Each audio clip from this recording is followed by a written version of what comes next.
আমেরিকার একটি অত্যন্ত জনপ্রিয় এবং প্রাচীন রেডিও চ্যানেল হল কোস্ট টু কোস্ট এএম।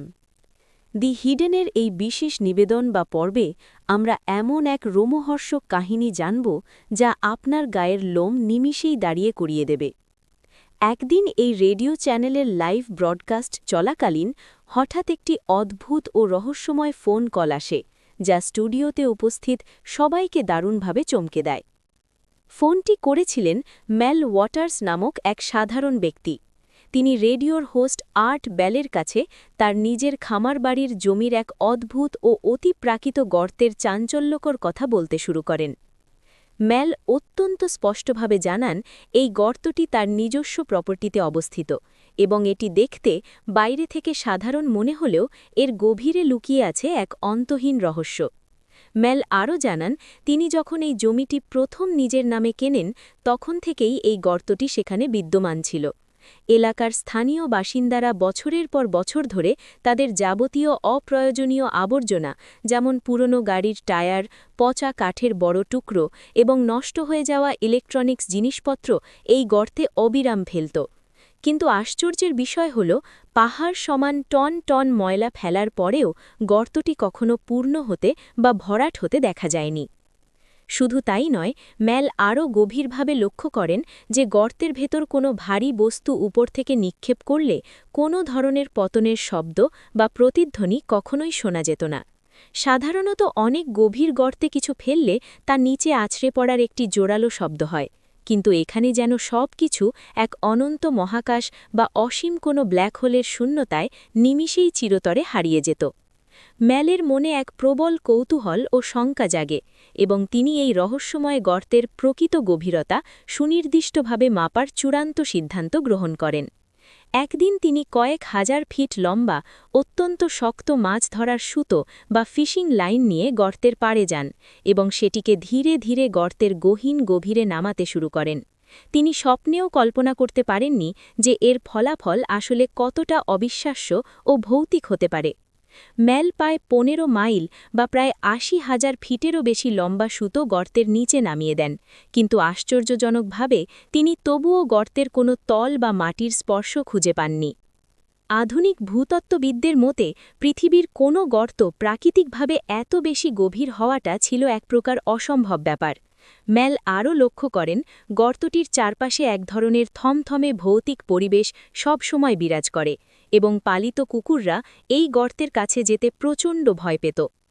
দি হিডেনের সংগৃহীত তথ্য অনুযায়ী রেডিওতে এই ঘটনাটি ঘটা করে প্রচার হওয়ার পর চারিদিকে এক বিশাল তোলপাড় সৃষ্টি হয়।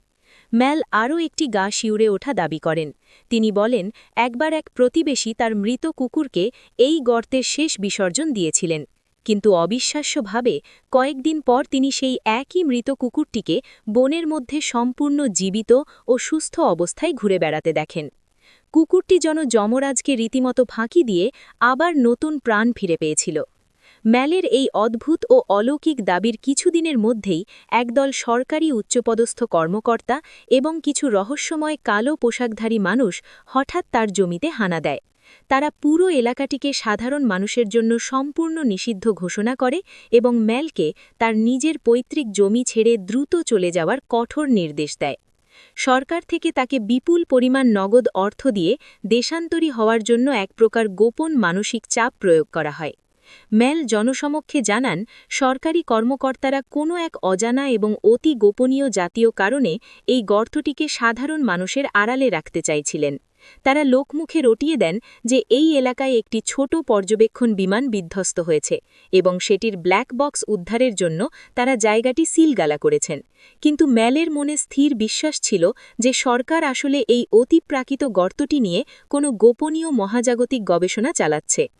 পরিশেষে মেল ওয়াটার্স সরকারি দুর্ধর্ষ গোয়েন্দাদের চাপের মুখে পড়ে নিজের প্রিয় আমেরিকা ত্যাগ করতে বাধ্য হন এবং এক প্রকার নিখোঁজ হয়ে সুদূর অস্ট্রেলিয়ায় পাড়ি জমান। তবে গর্তের সেই কালো রহস্যময় ছায়া যেন তার পিছু সহজে ছাড়ে না। এমনকি সুদূর প্রবাসে থাকাকালীনও তিনি নানা ধরনের অস্পষ্ট ও ব্যাখ্যাতীত ভৌতিক সমস্যার সম্মুখীন হতে থাকেন। ওয়ার্ল্ড হিডেনের সংগ্রহীত তথ্য অনুযায়ী মেল ওয়াটার্সের দেশান্তরী হওয়ার মাধ্যমেই এই রহস্যের শেষ হয়ে যায়নি। সুদূর অস্ট্রেলিয়ায় নির্বাসিত জীবন কাটানোর সময়ও মেল দাবি করেছিলেন যে মার্কিন সরকারের অতি গোপন গোয়েন্দা সংস্থাগুলো তার প্রতিটি পদক্ষেপের ওপর দিন-রাত কড়া নজরদারি রাখছিল। তিনি আরও চাঞ্চল্যকর তথ্য প্রকাশ করেন যে সরকার তাকে বিশাল অঙ্কের মাসিক ভাতা বা স্টাইপেন্ড দেওয়ার প্রস্তাব দিয়েছিল এই শর্তে যে তিনি আর কখনও তার পুরনো খামারবাড়ির জমিতে পা রাখবেন না এবং এই অলৌকিক গর্তের রহস্য নিয়ে জনসমক্ষে মুখ খুলবেন না। কিন্তু এই অতিপ্রাকৃত রহস্যের টান ছিল এতটাই প্রবল যে মেল শেষ পর্যন্ত সেই গোপন চুক্তির পরোয়া না করে আরও কিছু হাড় হিম করা তথ্য ফাঁস করে দেন। মেল প্রকাশ করেন যে সেই গর্তেটির মধ্যে এমন কিছু অদ্ভুত গুণাগুণ ছিল যা এই পৃথিবীর প্রচলিত পদার্থবিজ্ঞানের সম্পূর্ণ ঊর্ধ্বে। উদাহরণস্বরূপ তিনি দাবি করেন যে আপনি যদি একটি রেডিও সেই গর্তের কিনারায় নিয়ে যেতেন তবে সেখানে কয়েক দশক আগের পুরনো সব অডিও প্রোগ্রাম বা সিগন্যাল পরিষ্কার বাজতে শুরু করত, যেন সেই গর্তটি কোনো এক অজানা কারণে টাইম পোর্টাল হিসাবে কাজ করছিল। এছাড়াও তিনি একটি ভয়ঙ্কর ও রোমহর্ষক পরীক্ষার কথা উল্লেখ করেন। তিনি একবার একটি জীবন্ত ভেড়াকে একটি বিশেষ খাঁচায় ভরে গর্তের অনেক মাইল গভীরে নামিয়ে দিয়েছিলেন। কিছুক্ষণ পর খাঁচাটি যখন ওপরে টেনে তোলা হয় তখন দেখা যায় ভেড়াটি মারা গেছে এবং এর শরীরের অভ্যন্তরীণ অঙ্গপ্রত্যঙ্গগুলো এক অদ্ভুত স্পন্দিত এবং এলিয়েন সদৃশ কোনো অজানা বস্তুতে রূপান্তরিত হয়ে গেছে। ওয়ার্ল্ড হিডেনের বিশেষ তদন্তে আরও কিছু চাঞ্চল্যকর সাক্ষী ও প্রত্যক্ষদর্শী সামনে আসতে শুরু করে। একজন অবসরপ্রাপ্ত প্যারামেডিক দাবি করেন যে তিনি আমেরিকার নেভাডা অঞ্চলের এক দুর্গম মরুভূমিতে ঠিক এই ধরনের আরেকটি ভয়ঙ্কর গর্ত দেখেছিলেন, যা সবসময় সশস্ত্র ব্ল্যাক বক্স সামরিক প্রহরায় ঘিরে রাখা হতো। তিনি আরও বর্ণনা করেন যে সেই গর্তের আশেপাশে এমন কিছু লম্বাটে ছায়াময় সত্তা বা প্রাণী দেখা যেত যাদের কোনোভাবেই সাধারণ মানুষ বলে মনে হতো না। ওয়ার্ল্ড হিডেন অনুসন্ধান করে দেখছে যে এই গর্তগুলো কি শুধু লোকমুখের কোনো শহুরে উপকথা, নাকি এটি একটি অত্যন্ত সুকৌশলে ধামাচাপা দেওয়া চরম বাস্তবতা, যা সরকার গত কয়েক দশক ধরে সাধারণ মানুষের নজর থেকে সফলভাবে লুকিয়ে রেখেছে। আজকের দিনেও মেল ওয়াটার্সের সেই রহস্যময় গর্তের সঠিক ভৌগোলিক অবস্থান নিয়ে স্বাধীন গবেষক এবং কনস্পিরেসি থিওরিস্টদের মধ্যে তুমুল বিতর্ক ও কৌতূহল চলছে। অনেকে বিশ্বাস করেন যে গুগল আর্থের মতো ডিজিটাল স্যাটেলাইট ম্যাপ থেকে এই গর্তের স্থানাঙ্ক বা কোঅর্ডিনেটসগুলো সরকারি নির্দেশে মুছে ফেলা হয়েছে। আবার অনেকের ধারণা সরকার সেই গর্তটিকে হাজার হাজার টন কংক্রিট বা সিমেন্ট দিয়ে চিরতরে সিল করে দিয়েছে, যাতে এর নিচের কোনো মহাজাগতিক রহস্য বাইরে বেরিয়ে আসতে না পারে।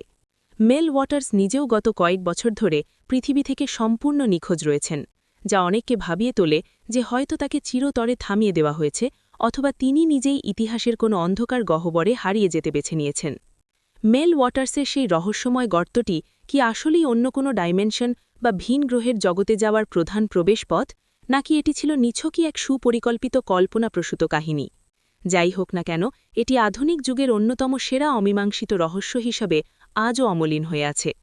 ওয়ার্ল্ড হিডেন সবসময় এই ধরনের অতল গহ্বর ও গোপন কর্মকাণ্ডের পেছনের সত্য খুঁজে বেড়ায়, যা আমাদের বারংবার মনে করিয়ে দেয় যে এই বিশাল পৃথিবীতে এখনও এমন কিছু নিষিদ্ধ জায়গা আছে যেখানে বিজ্ঞানের সকল চেনা সূত্র হার মেনে যায়।